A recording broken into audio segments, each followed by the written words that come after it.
going further with the Vashara. Wait, is it called Vashara? Can't even remember. Valshara. Okay, there was one letter I missed. Fine. Valshara. Okay. The zone. Immediately when I stepped into the zone, I was a bit skeptical, but once I started to get the Nidal feel, I was like, this is good. One of the first quests, you're going to Baradens, and this actually gave me a nice feel for once, you know? When you started playing Classic WoW, Vanilla WoW, and you went to the Baradens, it fucking tells yourself in level 10 to get this green staff with 1+ intellect, and you spend there 2 hours finding your corpse, constantly dying to mobs. It felt shit, you know? It felt like you spent a week at the starting zone. But now, it felt good, you know? In following Malfurion with such an important character, you know the lore here is actually important. You meet Ysera, you're like, oh shit, Ysera's here. Nice, cool. And then, what the hell? Ysera gets corrupted. You're like, oh god, corrupted Ysera, this is so insane, this is so insane. I'm like, And you're like, I looked up, oh, she's not a raid boss, and then Nightmare. Oh shit, the Lord's gonna come here, we're not gonna wait for this, okay. We have Savius battling with Malfurion, like, oh shit. And you follow around and you have to save Malfurion is really intense. And then suddenly you have to kill Ysera. You're like, you really killed off this big of a lore character. You know, we killed Deathwing and we killed Malygos. Kalicos came, but I don't give a fuck about that guy. And we only have 2 Original Dragon, which is Nostorma, who nobody gives a shit about, and Alexstrasza, which is kind of the most famous of them. No, Deathwing is probably the most famous. But Alexstrasza is the classic leader who's sane, right? Malygos, Deathwing, boom. And you go into the Darker Thicket to save Malfurion, and they execute this nicely because we have to fight the Shade of Savius, and they kind of know this is not like so difficult. And all the lore leads up to the first raid, the Emerald Nightmare, which is one of the best things. One of the best things in lore ever. The idea of this classic, how the Titans want to shape this, turn into Nightmare, controlled by Nissath, which, holy shit, we haven't seen Nissath, we know him as a Hearthstone card, we know how he looks. Whoa, dude, he's probably gonna come in a patch or a next expansion together with Shara or something. This is so much hype. Great zone. And you also go to the Blackroot Hold, which is really, really good, and all this Ravencrest lore is interesting. So interesting. I haven't went to the dungeon yet, so I can't wait to kill him, Lord Curdalos Ravencrest. Now, the last zone that I visited was Stormheim, and I kind of didn't really want to choose this zone because I love Sylvanas, and you just hear constantly, but again, Greymane want to fuck Sylvanas. I'm like, don't do that. I don't want Sylvanas to die, but I don't think she is. She's too big of a lore character, and people would stop playing if she died. Well, I came in, and I didn't even realize it was a Raikou zone. I'm like, fuck, I hate Raikous, you know? Storm Peaks was okay, but not the best, you know, and Howling Fjord, no, that's not really mine. Not really my things. I like Dragonblight, I like Boring Tundra, I like Ice Crown.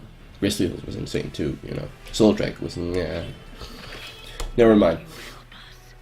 And you kind of get this, you get down and you see like a guy with a chopped off head, and like you have to pass these trials in order to get the, what was the item? It was, can't remember exactly what the item's called, but yeah, but you have to get this Pillar of Creation, whatever. And you go through these different trials while fighting against this Raikou Lord, Skobald or something. And the aesthetics of the zone is really good. And in the start you get focused on hold this thing with the Scourge, no, not the Scourge, the Forsaken attacking the Worgen, and Gin is getting fucked, but Gin survives. And we crash. And the intro questing is really good when you climb up the mountain and stuff. And yeah, and another thing is these kind of hooks you get to jump around on fences and stuff. It's so nice of a mechanic, really nice. It doesn't seem that necessary, but it's a fun aspect, and that's what I like when I level. And yeah, you go to Helheim, and that shit was actually good. I felt like what's it called in the movie Pinocchio, when they go to this kind of place where they fuck up children and turn them into donkeys. Totally same aesthetic, and I was creeped out when I was a kid watching that movie, and I watched it recently. It still creeps me out as hell. Not a kid's movie, not at all. I felt that so much, and Helia was so big, and I'm like, she's gonna kill me, and you have to go through these different trials, and she gives a pact, totally like in Sinbad, that like, you have to promise that we have to let go of hell. You can't hold us here because you've made a vow or something. And we get out. So great. Can't wait to play the Maw of Souls and kill her. I hope it's an epic fight. I'll see. We get out of there, and in the end, like the others, you have to go to this time Halls of Valor. And Halls of Valor was like, oh shit, I was like, does Odin become insane, or all these things? You have to kill them because it's like my aura hall. Well, that makes sense. But they test you and want to give you the pillar, and then Skovall comes and you kill him, and it was really good. And you can see Odin's powerful because you damage like 20% of his health and then wins. So that's the good thing, except for like the Wrath of Ashar, which seems way too easy if compared to that's what Ashar wanted with that. Like, is that weak? She doesn't seem like a threat then. And the same goes for this Dagul the Underking, which was totally underpowered, like compared to what he did during the questing. Yeah. But, and also the Defenders part where you go into like this grassy place. Really nice. I like that aspect. But you get the last pillar, and one of the ending things, you finally see what Sylvanas is doing. And I really feel bad for Sylvanas because she's trying to get Valkyrs to make her race survive. Why do you take that away from her? She needs to survive. The Forsaken needs to survive. The Forsaken is instrumental in winning this war against the Legion. Don't understand that. But nevertheless, came through all 4 zones, and in Horse of Valor I think 110, I think. So it was perfect timing. And just when I hit 110, I was like, will there be enough content for me? So there came the most amazing thing, Sarah telling me that Illidan is the golden child, and I was like, shit. Illidan is the most powerful character in all the World of Warcraft, and I finally understood why he's on the box cover of the game, and why we have demon hunters. Shit. I was lucky I didn't really play, I didn't raid during Burning Crusade, so I wasn't one of them killing Illidan, so fuck all you guys. That was big. And I did the different quests, going back in his childhood, understanding how Ravencrest demanded of him and how he sacrificed his own people to gain immense amount of power. It was a really cool campaign. A bit difficult. Oh, not really difficult. I had to, when you understood the mechanics, it wasn't that difficult at all. Really good scenario. Then Suramar. Suramar is really good. I'm really amazed. You get in there, you meet one person, Thalysra. You're like, okay, we go into a cave, get this cave set up, and we try to recoup more. Okay, and the start goes a bit slow, have to get the hang of it. But once you do the Masquerade campaign or scenario, what it's called, and you get into Suramar and do these different quests, and you constantly have to avoid the guards seeing you and jumping in the channels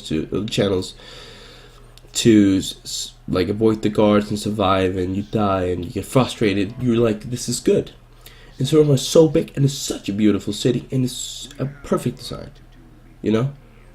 Really good fun quests where you're hiding like these with the bags and stuff, and steal wine because they need this to survive. You feed them with mana. You gather, and you start to understand stuff as you progress through the zone.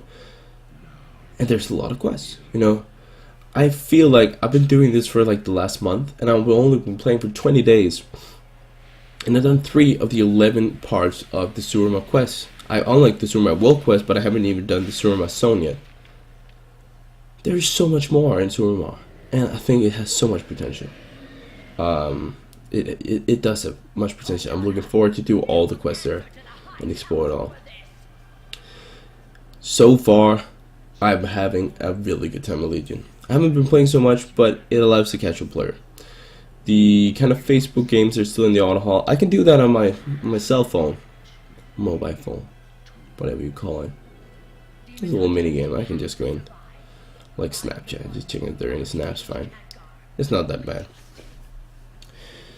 Otherwise, I think it's a really good experience, and the only thing that really sucks, in my opinion, is when you have to do the dungeon to get the pillar, and that there's only 4 zones to level. I wanted more lore, and I haven't played through the Horde yet, but I feel like the Horde is very close to the Alliance because you're only dealing with neutral hubs, really.